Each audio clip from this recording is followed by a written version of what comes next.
नमस्कार दोस्तों, आपका स्वागत है मेरे यूट्यूब चैनल पर जिसका नाम है ई बुक वाला। आज आपके लिए एक नई बुक समरी लेकर आया हूँ जिसका नाम है मन के लिए अमृत की बूंदें। इसके लेखक हैं डॉक्टर अबरार मुल्तानी। मन के लिए अमृत की बूंदें, विचारों का महत्व। हम हमेशा कुछ ना कुछ सोचते रहते हैं, वो लाभदायक हो या हानिकारक हो या हो फालतू या हो काम का। लेकिन जो अर्थात आप सोचते हो उसका सीधा प्रभाव शीघ्र ही हमारे स्वास्थ्य एवं शरीर पर पड़ता है। हमारे सकारात्मक विचार से ही हमारा स्वास्थ्य परवान चढ़ता है। इसके विपरीत नकारात्मक विचारों से ही दिन प्रतिदिन उसी तरह या उसी पल खराब होने लगता है। जब भी हम कोई भी विचार मन में लाते हैं, वो तुरंत हमारे शरीर पर ही प्रभाव डालना शुरू कर देता है। हमारा शरीर विचार के अनुसार ही अपने आप को ढाल लेता है और अपने प्रक्रिया और विचार चिंता वाला हो या आनंद वाला हो, वो शरीर पर प्रभाव अवश्य डालेगा। अभी हाल ही में मेरे मित्र के पिता व्यवसाय में कुछ घाटा खा गए। वो रात भर इसी तनाव में रहे और परिणाम उन्हें सुबह 4 बजे लकवा मार गया, यानी पैरालिसिस के रूप में मिला।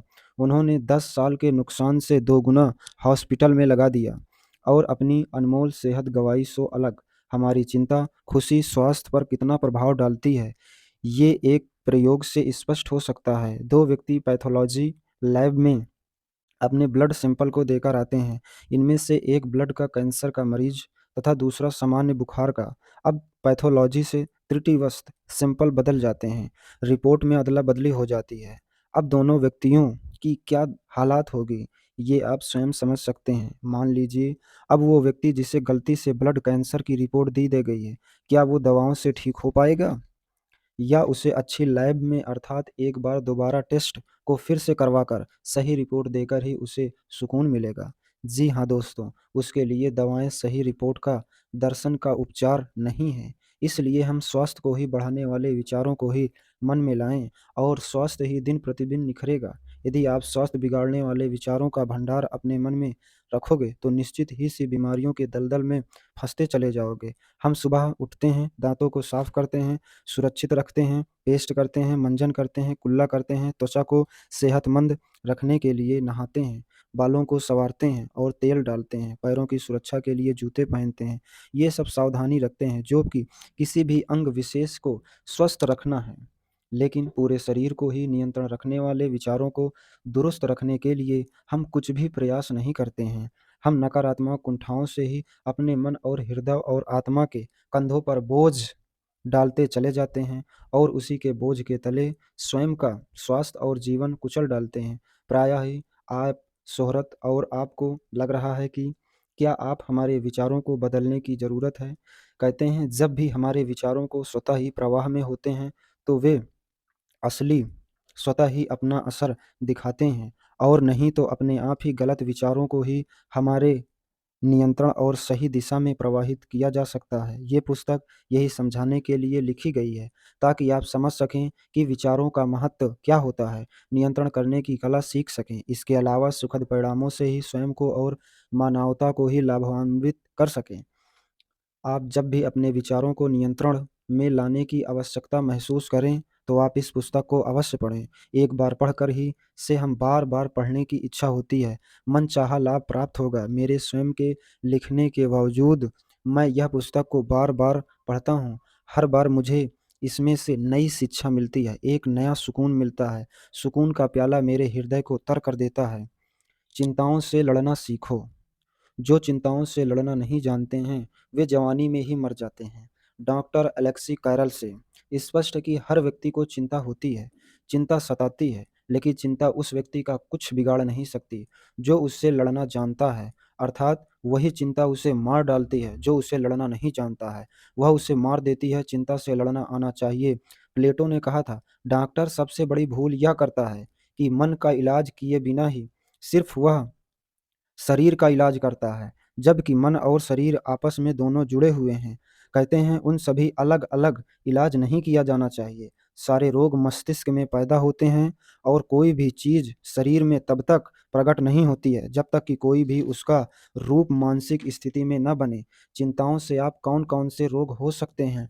गठिया, थायराइड, लकवा, हृदय रोग, paralysis, ulcer, diabetes, blood pressure, दांतों का सड़ना, आँखों की रोशनी कम होना, बुढ़ापा जल्दी आ जाना, सौंदर्य का घट जाना, सेक्स समस्याएं, कैंसर आदि। कबीर दास ने हम हिंदुस्तानियों को सिखाया है कि जिन्होंने अपने भार को फेंक दिया वो ही अर्थात नदी को पार कर सकेंगे, नहीं तो वो उसी में डूब जाएंगे। इस भार से ये समझना है कि चिंताओं के भार को जो नहीं फेंकेगा वो वही चिंताओं की नदी में डूबकर मर जाएगा। कहते हैं, मेरे पास एक बुजुर्ग तांत्रिक जो कि काफ़ी बीमार थे, वो मुझसे कुछ ज़्यादा ही घुल मिल गए थे, इसलिए मुझे कुछ बातें करते थे। ये मैंने उनसे पूछा कि तांत्रिक जी, आप जादू कैसे करते हैं? काला जादू कैसे काम करता है? तो उन्होंने अर्थात मेरा और आखिरी समय आने वाला है, इसलिए मैं अपना राज खोल रहा हूँ। असल में हमारे पास जो ग्राहक आता है, जो जिस पर कहते हैं जादू करवाना चाहता है, हम उसका नाम पता पूछते हैं। फिर यदि वो अर्थात परिचित होता है, तो हम उसका मानसिक सिंबल देखते हैं। यदि वो मानसिक रूप से कमज़ोर होता है, तो हम उसे दाम बताते हैं और काम हो जाने की गारंटी देते हैं। अब हम उस व्यक्ति के यहाँ काला जादू वाली चीज़ें जैसे नींबू, काला डोरा, सिंदूर की डिबिया, पुतला जिसमें सुई हो अथवा उस पर व्यक्ति का नाम लिखा हो आदि रख आते हैं। ये वस्तुएं उसी जगह रखी जाती हैं कि वो किसी को थोड़ा-सा ध्यान देने पर ही दिखाई दें।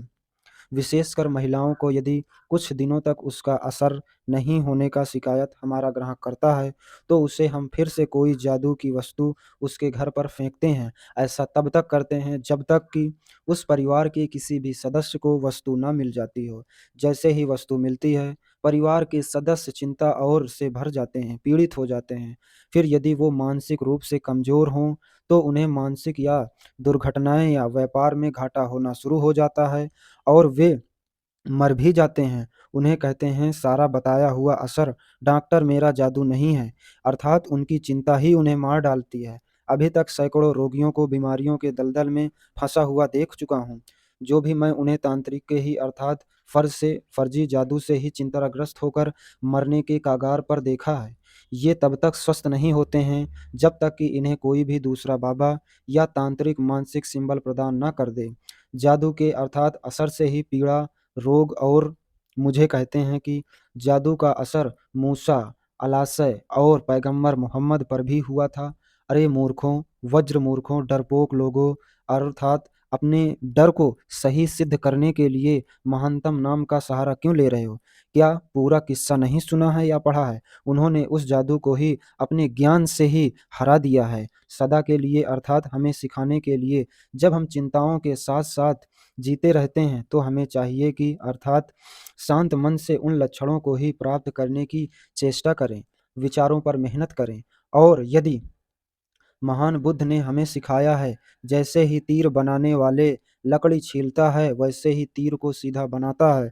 उसी प्रकार से एक सिद्धांत व्यक्ति अपने भटकते हुए विचारों को ही सही दिशा में निर्देशित करता है। कितना भी अजीब हो कि हम जानते हैं, समझते हैं कि हम चिंताग्रस्त हैं, हम व्याकुल हैं, हम जोखिम में हैं, हम दिशाहीन हैं, लेकिन फिर भी अपने विचारों को परिवर्तित करना चाहते हैं। यही तो हमारा नाश कर रहा है।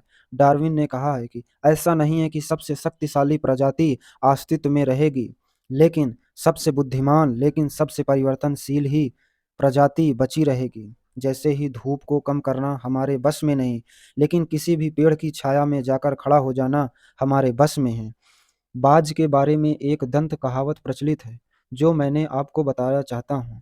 हालांकि जैव वैज्ञानिक के रूप में सही नहीं है, परंतु ये कहानी प्रेरणादायक। बाज लगभग 70 वर्ष जीता है, परंतु अपने जीवन काल के 40वें वर्ष में आते-आते उसे एक ऐसे महत्वपूर्ण निर्णय लेना पड़ता है। उसे अवस्था में अर्थात उसके शरीर के 3 प्रमुख अंग कहते हैं निष्प्रभावी होने लगते हैं। पंजे लंबे और लचीले हो जाते हैं। वो शिकार पर पकड़ बनाने में असक्षम होने लगते हैं, अर्थात जो कि आगे की ओर मुड़ जाते हैं और भोजन निकालने में व्यवधान उत्पन्न करने लगते हैं, परंतु भारी हो जाते हैं। पंख भारी हो जाते हैं, पसीने से चिपकने के कारण पूरे खुल नहीं पाते हैं, उड़ान सीमित कर लेते हैं। भोजन ढूंढना, भोजन पकड़ना, भोजन, तीनों ही प्रक्रियाएं धार खोने लगती हैं। उसके लिए कहते हैं उसके पास 3 ही विकल्प होते बचे होते हैं, तो वह देह त्याग दे, ये अपनी प्रवृत्ति छोड़ गिद्ध की तरह ही मरे हुए भोजन पर निर्वाह करे, या फिर स्वयं को पुनः स्थापित करे आकाश के निरंतर एकाधिपति के रूप में, अर्थात जहाँ 2 विकल्प सरल और त्वरित हैं। वहीं तीसरा अत्यंत पीड़ादायक एवं लंबा बाज पीड़ा चुनता है और स्वयं को पुनः स्थापित करता है।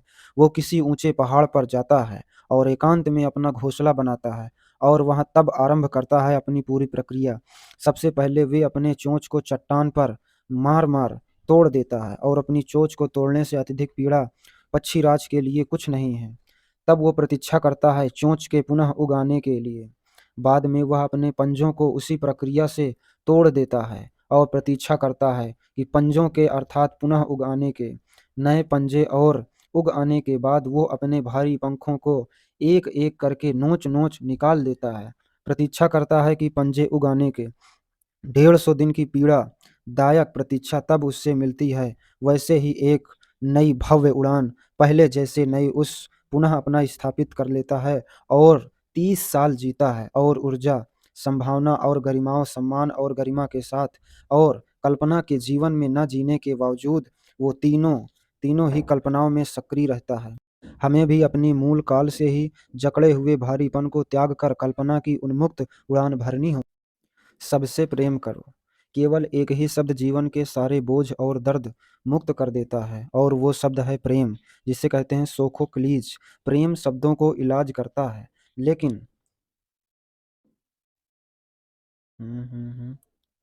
देने वालों का भी और लेने वालों का भी। डॉक्टर कार्ल मेनिक्स प्रेम एक ऐसी शक्ति है जो अदृश्य है किंतु शक्तिशाली है। हम सभी इंसानों के बीच के संबंध प्रेम के साथ सौंदर्य पर ही निर्भर है। प्रेम जितना अगाढ़ होगा संबंध उतना प्रगाढ़ बनेगा। और कहते हैं प्रेम जितना तनुज या पल्ला पतला होगा संबंध उतना ही कच्चा होगा। डॉक्टर कॉल्स के अनुसार प्रेम लोगों का इलाज करता है। ये पूर्णतः सत्य है, लेकिन लेने वालों का भी और देने वालों का भी। इसी उदाहरण से ही समझेंगे। रात में पेट में तेज दर्द होता है। अब आपको संबंधित मित्र डॉक्टर के पास ले जाते हैं। दुर्भाग्य से आपके प्रिय चिकित्सक शहर में नहीं है। फिर आपको ही अन्य चिकित्सक के पास ले जाया जाता है, लेकिन दुर्भाग्य से वो भी नहीं होता है।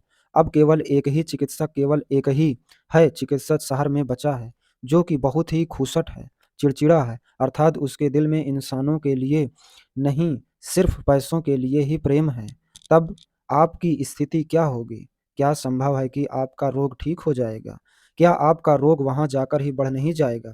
जी हाँ, आपका उस चिकित्सक के पास जाकर और अधिक पीड़ा हो जाएगी। इससे स्पष्ट है कि प्रेम से लोगों का उपचार समान होता है। यही वजह है कि प्रेमी सौभाग्य से ही कहते हैं मृदु भाषा चिकित्सक ज़्यादा सफल होते हैं, निषाद एवं खुसट होते हैं। दूसरों की मदद करो।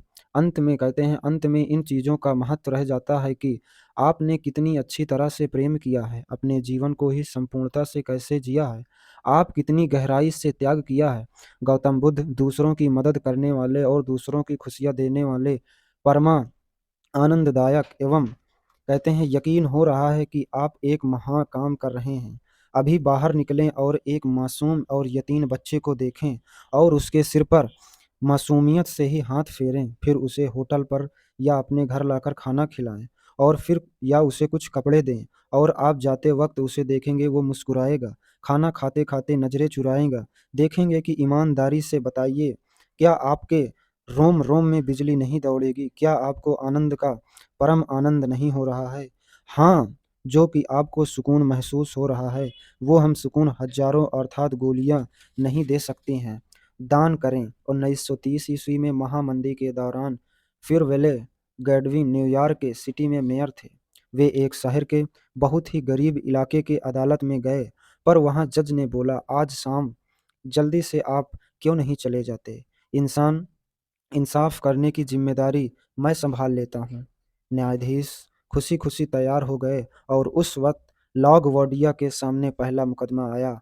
वो एक बुजुर्ग महिला का था, जिसे ब्रेड चुराने के आरोप में गिरफ्तार किया गया था। मेयर ने उनसे पूछा, निर्दोष हो या गुनहगार हो? उस महिला ने धीरे से जवाब दिया, दुहाई हो जज साहब, मुझे अपने पोतों को खिलाने के लिए ब्रेड की ज़रूरत थी। लॉगवार्डिया ने कहा कि मेरे पास सजा देने के अलावा कुछ चारा नहीं है। तुम्हें सजा है कि $10 जुर्माना और 10 दिन की जेल। या फैसला सुनाते समय उन्होंने अपने हैट से $10 डाल दिए। फिर उन्होंने अदालत में बैठकर हर व्यक्ति से 50 सेंट का जुर्माना लगाया। क्योंकि वे अभी ऐसे शहर में रह रहे हैं जहाँ एक दादी को अपने पोतों को खिलाने के लिए भोजन चुराना पड़ रहा है। सब 50 सेंट के सहयोग या दान के बाद उस महिला ने खुशी खुशी अपने जुर्माना अदा किया और अदालत से लौटते वक्त उसके पास $47.50 बचे। ये आपके जीवन में कितना आगे तक जाएगा, इसके बाद निर्भर करता है कि आप छोटे के प्रति कितना कोमलता और बुजुर्गों के प्रति कितना करुणा रखते हैं, संघर्षरत लोगों के प्रति कितना सहगुण महसूस करते हैं, क्योंकि अपने जीवन में किसी न किसी दिन भी इन सभी अवस्थाओं में रहेंगे। जॉर्ज वॉशिंगटन जेम्स एलन हमारा बेहतरीन मार्गदर्शन करते हैं और लिखते हैं, त्याग न तो प्रगति के हो सकता है और ना ही कोई उपलब्धि सांसारिक सफलता, और इस बात से सीधे अनुपात के ही होगी कि हम जिस हद तक स्वार्थ से ही भोक्ता और विचारों पर काबू पा लिया है और अपने काम को ही किस हद तक अपनी योजनाओं के विकास या संकल्प एवं आत्मा निर्भरता को ही सतत करने में लग गए हैं। हम अपने विचारों को जितना उच्च करेंगे उतने ही अधिक धर्म संगत एवं सही और आदर्शवादी बन पाएंगे, उतना ही ज़्यादा हमारी सफलता होगी, हमारी उपलब्धियां उतनी ही अधिक एवं आशीर्वाद होंगी एवं स्थायी होंगी। लोभी, बेईमानी, दुष्ट इंसान का समय कहते हैं ग्रांडमय होता नहीं होता है, घमंडमय होता है। यद्यपि सरसरी तौर पर लग सकता है कि ऐसा हो रहा है, वो ईमानदार हृदय प्रायः ही पुण्य आत्मा की मदद करता है। समस्त युगों के महान शिक्षक तरकीबों को बता रहे हैं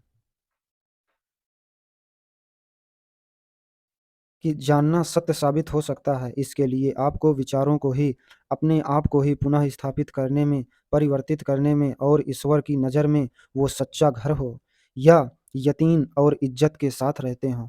पैगंबर मोहम्मद हमेशा याद रखते हैं, दयालुता से छोटे काम जैसे कोई चीज़ नहीं होती।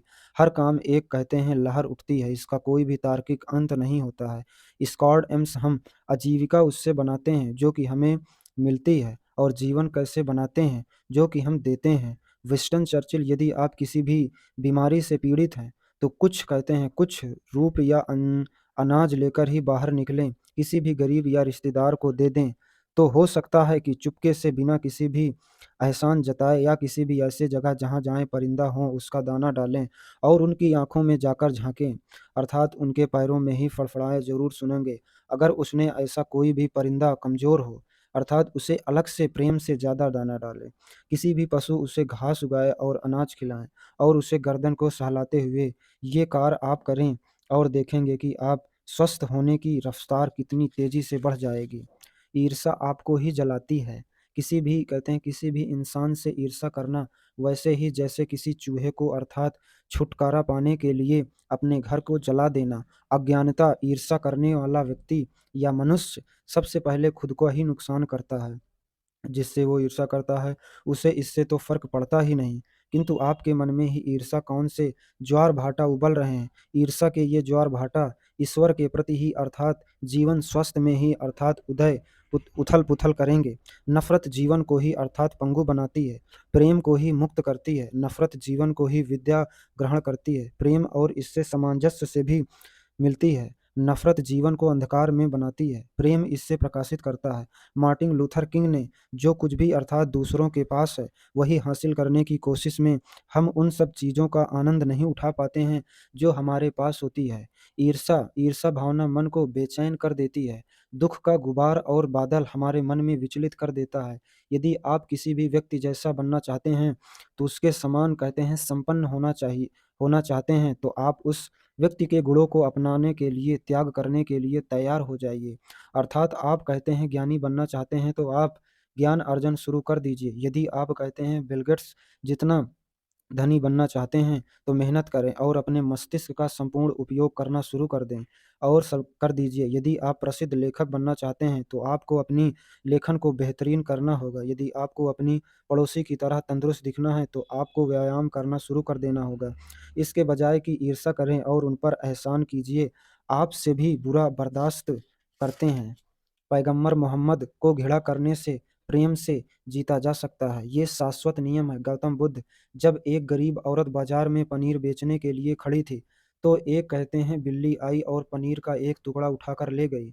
ये देखकर एक कुत्ते ने अर्थात बिल्ली की ओर दौड़ा और दौड़ने की कोशिश और छीनने की कोशिश की। बिल्ली की अड़ गई और दोनों हुई घमासान लड़ाई होने लगी। कुत्ता भौंकने लगा और काटने लगा। बिल्ली अर्थात थूकने और खरोचने लगी, लेकिन अर्थात उनके युद्ध का कोई भी नतीजा नहीं निकला।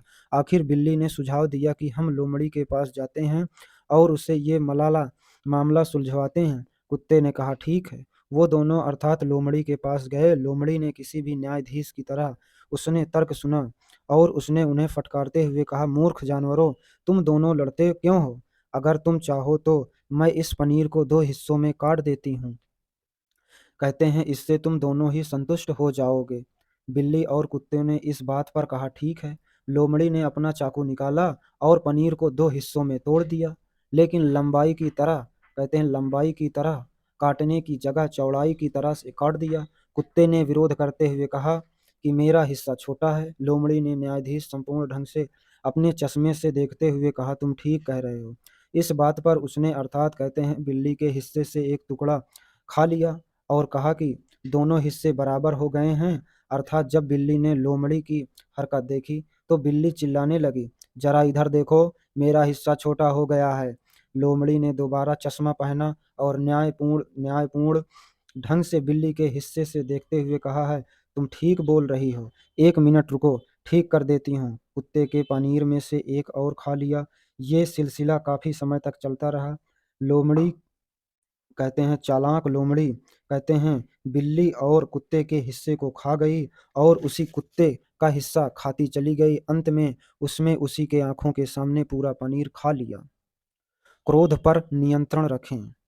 क्रोध रख क्रोध पर नियंत्रण रखना सीखें। आप इससे किसी दूसरे पर फेंकने के लिए पकड़ते हैं, लेकिन जलते खुद हैं। गौतम बुद्ध हर व्यक्ति को लाभदायक या हानिकारक हो सकता है, लेकिन उन सभी विचारों में एक क्रोध और स्वास्थ्य के विचार सबसे हानिकारक हैं। कहते हैं ये आपके नशे को ही संकुचित करते हैं, ब्लड प्रेशर को बढ़ाते हैं, हृदय की गति को भी अनियमित करते हैं, गुर्दे एवं लीवर को भी हानि पहुंचाते हैं। मतलब ये क्रोध और गुस्सा हमारे शरीर को ही, कहते हैं, जीते जी जलाते हैं और नष्ट करते हैं। क्रोध का अंगारा उसी प्रकार जलता है जैसे सूखी लकड़ी जलती है। ये आग शीघ्र ही नाश हो जाती है और नाश कर देती है। नाश अवश्य करती है, पर ये नाश अल्प ही होता है और पूर्ण भी। एक व्यक्ति को पैगंबर मोहम्मद ने से कहा कि मुझे कुछ नसीहत दें। जवाब दिया, गुस्सा नहीं करें। गुस्से में आपका अपना ही खोए अपना आपा खो देते हैं। गुस्से से आप अपना आपा खो देते हैं। वह व्यक्ति बार बार नसीहत मांग रहा था और पैगंबर मोहम्मद ने उसे हर बार यही कहते हैं कि गुस्सा ना करें। गुस्से में आप अपना आपा खोएंगे। बुरे गुस्से को नियंत्रण करना सीखे आना ही चाहिए, और वरना ये हमारा साथ और दूसरों के जीवन को नरक बना देते हैं। क्रोधी व्यक्ति ज़्यादा खुद का ही नुकसान करता है, जबकि ये सोचता है कि वह उसे सर्वाधिक हानि पहुंचा रहा है जिस पर वो क्रोधित हो रहा है। अर्थात जो मनुष्य अपने क्रोध को ही अपने ऊपर झेल रहा है, वही दूसरों के क्रोध से बच सकता है, अपने जीवन को सुखी बना सकते हो। सुकरोहित महान सुकरात ने हमें सुखी बनाने का रहस्य बता दिया है। हमें चाहिए कि अर्थात क्रोध से बचें और सुखी जीवन जी सकें, तभी जीवन चल पाएगा। क्रोध हो तो केवल अर्थात हाव भाव पर ही, सूरत से, मन से नहीं। हम जानते हैं कि क्रोध होना भी चाहिए, इस युग में बेहद जरूरी है। अर्थात एक नीति कथा से हम सीख लेते हैं। किसी गांव में एक विषैले सांप ने कई लोगों को काट लिया और, कहते हैं, काट के ही मौत की नींद सुला दिया। गांव वालों ने एक ऐसे संत के पास पहुंचे जिनके बारे में उन्हें यकीन था कि वे जानवरों को एक करिश्माई शक्ति से रखते हैं। संत ने सर्प को अपने पास बुलाया और उसे ये आदेश दिया कि वो किसी को ना काटे और उसे ना काटना छोड़ दे। किंतु अब वो अर्थात सर्प शांत हो गया, हानि रहित हो चुका था। गांव वालों ने उसे तंग करना शुरू कर दिया, अर्थात यहाँ तक कि छोटे बच्चे उसे अर्थात देखते ही पत्थर मारते। सर्प के मन संत के आदेश के प्रति शोक भरता गया। वो संत के पास पहुंचा और उन्होंने उन्हें अपनी बीती सुनाई। संत ने कहा कि मैंने तुम्हें काटने से मना किया है, क्या तुम्हें फुफकारने से भी मना किया है? हम बगैर गुस्सा हुए गुस्से का दिखावा कर सकते हैं। सुबह से शाम तक अर्थात कठोर परिश्रम करके आदमी उतना नहीं थकता जितना कि चिंता और क्रोध से व्यक्ति घंटों में ही थक जाता है। जी हाँ, क्रोध उतना एवं चिंता हमें बहुत ही अधिक थका देती है जितना कि अर्थात काम नहीं थका देता। पता चलता है, मैंने अपने मित्र को 1 साल बाद देखा है। मैंने पाया है कि 31 साल की उम्र में वो बूढ़े की तरह दिख रहा है। मैंने उससे वजह पूछी तो पता चला कि उसकी पत्नी उसे नहीं बनती है और उसके बीच में रोजाना लड़ाई झगड़ा होता है। उसी लड़ाई और क्रोध से उसे 1 वर्ष में अर्थात बूढ़ा बन गया है। आपके साथ जो होता है वो मायने नहीं रखते हैं, मायने ये रखता है कि आप उस पर कैसी प्रतिक्रिया देते हैं। नमस्कार दोस्तों। नमस्कार, जय हिंद।